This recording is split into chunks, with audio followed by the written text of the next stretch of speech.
ਉਹਦੀ ਨਾ ਇਕਰਾਰਾਂ ਦੇ ਵਿੱਚ, ਹਾਂ ਉਹਦੀ ਇਨਕਾਰਾਂ ਦੇ ਵਿੱਚ। ਮੇਰੇ ਅੰਦਰ ਇੰਜੋ ਰਹਿੰਦਾ ਬਿਜਲੀ ਜਿਵੇਂ ਤਾਰਾਂ ਦੇ ਵਿੱਚ। ਜਿਹੜਾ ਅੱਜ ਅਸਮਾਨ ਨੂੰ ਛੂਏ, ਇਹ ਇਨਸਾਨ ਸੀ ਗਾਰਾਂ ਦੇ ਵਿੱਚ। ਬੈਸਾਂ ਕਰਨਾ ਐਵੇਂ ਯਾਰਾ, ਲੱਭਦਾ ਕੀ ਏ ਤਕਰਾਰਾਂ ਦੇ ਵਿੱਚ। ਹੁਸਨ ਆਉਂਦਾ ਏ ਫੁੱਲਾਂ ਵਰਗਾ, ਵੇਖ ਜ਼ਰਾ ਰੁਖਸਾਰਾਂ ਦੇ ਵਿੱਚ।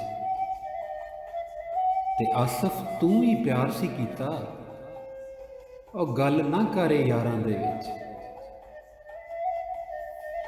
ਉਹਦੀ ਨਾ ਇਕਰਾਰਾਂ ਦੇ ਵਿੱਚ, ਹਾਂ ਉਹਦੀ ਇਨਕਾਰਾਂ ਦੇ ਵਿੱਚ।